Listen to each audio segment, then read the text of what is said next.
Makatipon tamong eni, muna kaniting katlong Domingo na ning panahon na ning Kwaresma, aldo Miyerkules, king kapagsadian para king kapiesta ng San Jose, ing esposo ng Maria. San Jose, antimong patulunan ning mabilog a Santa Iglesia, the patron saint of the Universal Church. I would like to focus on one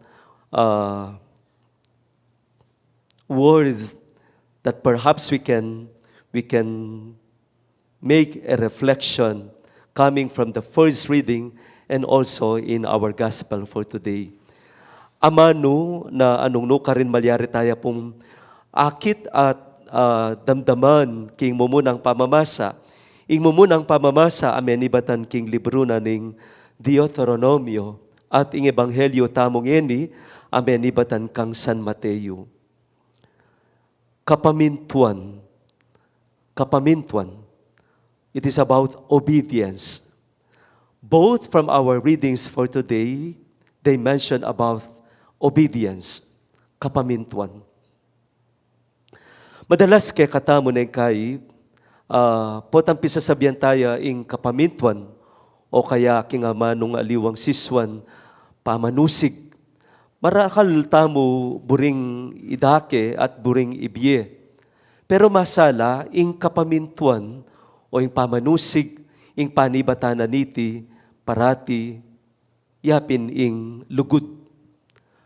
Potang ating kang lugod king meto nga tao, ating kang pangatayid king meto nga tao, itang kaya kang kapamintuan o pamanusig kaya, madalas mididinan niyang kaganapan.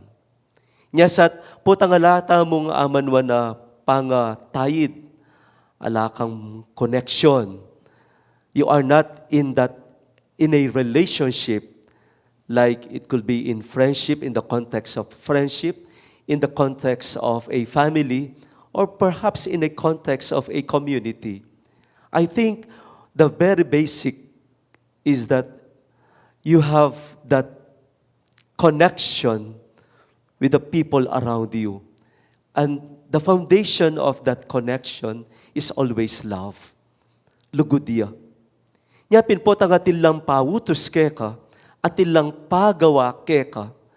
Itang gagawan mo, ketang kautusan para medina niyang kaganapan, mamintuta mo, manusig mo, basi ketang lugudayta. Manusig ka, mamintu ka, uling matakot ka. Noon pamintuan me, uling pakamalan me, o luluguran me. I think, lawen tayo ka rin kening konteksto na ning ebanghelyo. The relationship between Yahweh and the people of God is always in the context of a covenant. Pamikasundu, pamitangwanan between Yahweh and the people of God. At itang pamitangwanan dangayta, the covenant that was made by Yahweh to His people, Israel, is always seen in the context of that covenant. And within that covenant, atin niyang pelad akautusan. Inga pong ginubakit, pangkanita ilang maging tuntunan, ilaring maging dalan, o ilaring maging paralan, o guyab ng tamo, para itang pamitangwanan na ita, itang ugnayan da nga ita, yami kakabit king alanganin. Kalupanening malsinta, kubalo ka rening dening kayabe ko keni king radyo nung atin lang palsintan. Tingkang palsintan siya. Yes. King palsintan mo, maulagaya itang kapamintuan mo, kitang palsintan mo. At pamintuan me ing palsintan mo ngayon ni, pauli na nitang, lugod mo kaya. Uling tatakot ka kaya. Kasi it will be a different story when we say, I will obey you because I am afraid of you. And that kind of obedience, I think, mababoy. It will be a very shallow obedience. Uling po tangala na kang takot, nakamaminto. Kalupa nitang lugod ayaman wan tamo. Ing lugod, kabang lalalam yung lugod mo king meto nga tao. Ang gyang nanuya kasakit, kabayat, itang anyawara na keka, para panusignan me, you could obey because you love. At pining context, tunay ta, nitang pamitangwanan ng may ganap between Yahweh and the people of God. Nyapin nga na ning mumunang pamamasa, itang keka yung kapamintuan ay napsenang sinabi ng Moises, yay tayong magindalan bang kanita, ituntun na kayo kindalan papunta, king may pangakong lapod. It is the promised land. Anyang dening balayanan ng Diyos, masyas labuntok, at elamaminto, naning milyari, migluyon-luyong, lamigdurot-dulot na, karin king disyerto, at it took them around 40 years before they were able to enter the promised land. Makabang panahon, ng gilkulan da. Because masyas labuntok, masyas lapuso, labisan tutuki, karetang kautusan. They keep on breaking the law of God. Anyapin, in the years na atsula ka rin kin disyerto, that was a moment for them to be purified by Yahweh. Ing padalisayane, itang karelang puso, itang karelang ugnayan, kingapong Gino. So that eventually, itang karelang pamaglob, king may pangakong lapot, ititandane, ning karelang matalik apamitangwanan. Because that will leads us to our gospel for today. Uling ing Ginong Jesus, king kayang pamanyatang antimong mi katawan tao, lalong-lalo na niyang atsuno rin kayang disipulo, ding kayang alagad, there will be a new commandment, a new covenant. And what will be that covenant? A new commandment that you love one another as I have loved you. Nga na. Ing lugod ay biyayo king metong at metong, makabasiya kitang lugod, adarake ko kay kayo. A new commandment.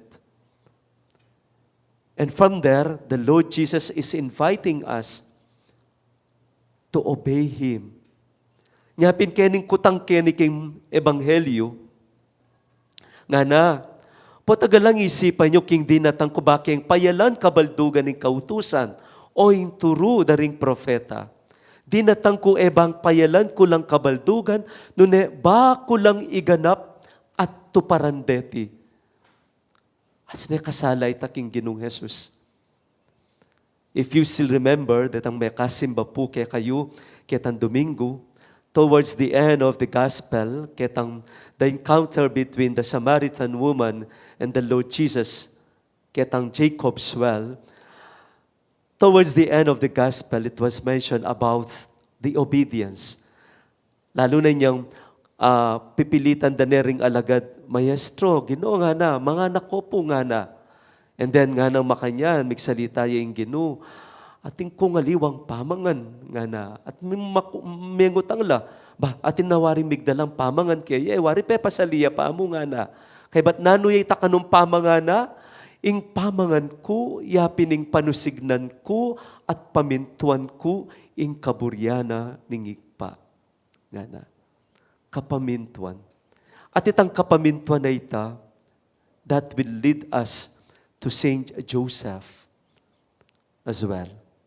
Because Saint Joseph, manintun kang meto nga mapamintu king kaburyaning igpa, akit me kang apong San Jose. As ne kabyas nan tinuro i Jose, San Jose, king ginutang Jesucristo. Ako king lawe ko, meto yan karing apuli, ikwa ng panugali ning Ginong Jesus, kabang paragulaning Jose, itang kapamintuan na ita. At itang kapamintuan ng apong San Jose, Balo tayong kwento na ning biya na nga pong San Jose. At inyang planong pansarili, at inyang plano magkasawaya, ordinaryong Hudyo, manuknangan king meto nga ordinaryong kabilian, pero pablasang minaliwaya, aliwaya, perhaps sing plano na ning Diyos para kaya, bandan tauli, pemintuane, ing kaburyana, ning igpa. At itang kapamintuan na nga ita, kitang kaburyana o plano na ning apong Ginoo, that was based from love. Palsintaneng totoo Maria. At palsinta niya naman ning apong Ginoo. Nyasat, anyang babalak yang kawani, it was not because he was insulted. Ali, bisayang magparaya, nung kitang lugod na, bisayang magsakripisyo, kawani yang palihim nga na, kitang kwento. Yan ang magparaya. Pero, malugod siya nga pong Ginoo kaya. At itang kayang paman niya gipayta, penusignane. Uli nga naning kwento, kaybat ng meninap, migising niya at ti parana ing kaburyana ning hapong Ginoo. Beautiful. You could see the connection from that of the story in the Old Testament and even in the New Testament. And perhaps in our life, itamo pun talatuki ng Kristo, lalong-lalo na itamong makiagom kaniting kayabakan. Again, we are being invited to follow the will of God. Pamintuan ming apong Ginoo, panusignan ming apong Ginoo king biyemo. At potang manusik ka, lawen me itang pangatayid mo king apong Ginoo. So marahil kaniting misa tamo, nung manding kapatad tamo na kay pagkasakitan ding maminto, manusig, malyari tayong suryanita king kaya katamong pangatayid. Lawen tayo. And the moment na ikit tamo itang pangatayid tamo, lalong-lalo na, nung itibasihan tamo yapin itang pakamalan o lulugod ka, then by all means, itang kapamintuan, yang kaya katamong gampanan. Uling kitang kapamintuan tamo nga ita, karin tamo mipapanwanan at mibibidisyonan king apong Ginoo. Amen. So sana po, kaniting kay katamong kapag masusyan para kaniting misa, pasibayo, pangadi tayong metong at metong. Because really, it is very difficult to obey, especially when you are in a situation that it is not very clear for you why you want to obey or not. So, panalangin tala ring sabla at kambenaniti, karing panalangin ng apong San Jose, kawangis na, isadsad tayo itang kapamintuan na ita.